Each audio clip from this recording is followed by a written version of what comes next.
kingdom people used to say, well, we're in training for reigning, you know. And I don't think they had any idea what reigning was, but I think they thought more of it as an earthly thing rather than, a beyond thing.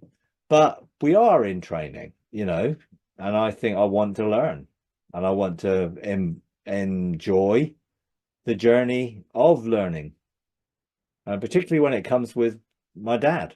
I love that relationship with my dad. It's an intimate one. I feel his pleasure. And I know if I could make people or whatever beings feel the pleasure that I feel from God, that will be a good thing. So how could I do that? I don't know exactly, but I know if I feel God's pleasure, I feel God's pleasure when I'm in creation, I feel God's pleasure in that way, and it's a joyful thing. So any environment that I was responsible for creating, I wanted to be absolutely filled with joy and peace and love, obviously. Would I make people with free will to go and choose to do something but be like, oh, I know, yes, almost like, I know I understand the whole thing as well. If you don't have free will, then you can't choose to love, so it's not love. But I don't want someone to love me. I would still, if I was creating something, I would want them to love God who has created me. So there's a difference to that. And I think that would be something to ponder. And I do ponder it somewhat. It's like if I had total creative choice, yeah, would I want to create a mess that we've got? Then I'd be responsible for it, And in a sense, being an ascended father is not God. So I don't think I have the capacity to be connected to billions and billions of people all at the same time and process everything all at the same time, unless there's a total transformation of my mind. At the moment, that would be like, oh, Bruce. I don't know if you've ever seen the film Bruce Almighty, and it's like suddenly he's like he loves all the I can do this and do that, and then all of a sudden it's like, what are all these voices? What are all these voices? Well, they're praying. How are you going to answer their prayers? Oh no, I didn't sign up for that. So I don't think it means I'm going to be like God in that sense. But the more we become like him, I guess the greater our capacity might be. Um, but yeah, it's an interesting one. Um, I do enjoy the multi-dimensional ability to be therefore at rest in me enjoying life here without having to go cognitively do everything that I'm doing in the heavens. It would be impossible to do it. I couldn't be in 8 places doing 8 things in eight places. It's like it's not possible to do all that one after the other in a linear fashion. So being free from linearity and free to be multidimensional was, a joy when I discovered it. Now I was doing all that before I ever knew I was doing it. Now, I had an inkling that things were going on because I was receiving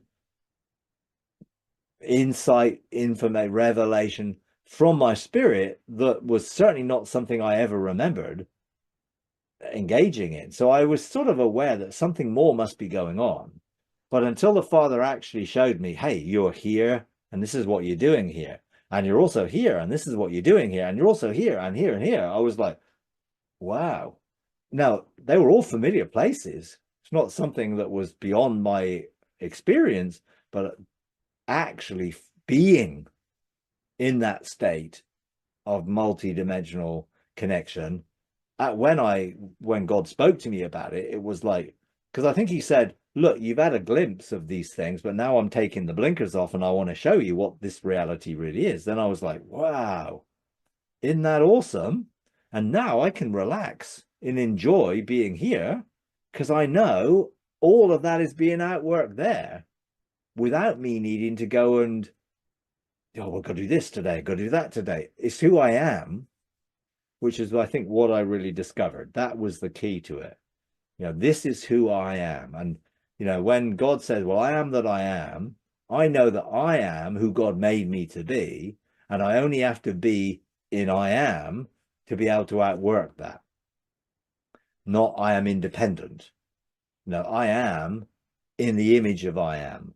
And if I really get that reality of who he made me to be, what my true identity is in that wondrous union of intimacy and relationship, then I can be at rest in the outworking of it, and therefore not worried, anxious, rushed, or I've got to do this, or, life is taken on a much more joyful, enjoyable connection to creation than when I was learning to do everything I was doing, because I did learn how to do it all. I think back and think, God, that's an awful lot of stuff I learned, but that was the journey God took me on, and I learned it. I knew how to do it. Then I didn't realize I was doing it until I was shown.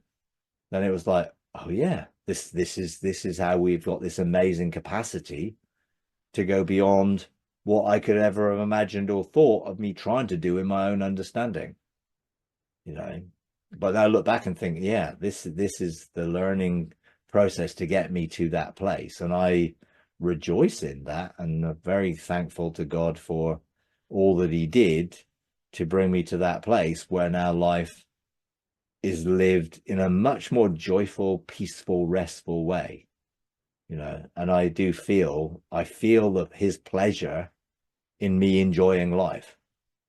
And I live quite a simple life, it's like I enjoy being in the garden, I enjoy being in the workshop, I enjoy hanging out, I enjoy just having fun, and and I laugh a lot. I laugh so much more than I ever did. It's like I really do have, and we have a very similar sense of humor, so we laugh together a lot, and we laugh at each other a lot because we know each other, so we laugh at our little ways, and it's a sense where that is I never ever lived that way before. Now, that makes life really enjoyable and fun. If we laugh lots every day over lots of things, and it is well, God laughs. He's a God who laughs, and I think people think he's miserable, and he's looking at the world, worrying and being anxious. No, he is full of loving emotion and all of that. I know he's laughed at me a lot. I've brought in much mirth in my life from what I've thought and things I've done and the scrapes I've got into and other things. And, and I know he was laughing because it was amusing. I didn't find it very amusing at the time, but now I think, oh yeah, I there's a picture that I had, I use sometimes, and it was a lion with its paw over its eyes like this. And I thought, that must be God a lot when he's looking at me. He's like, oh no, what is he up to now?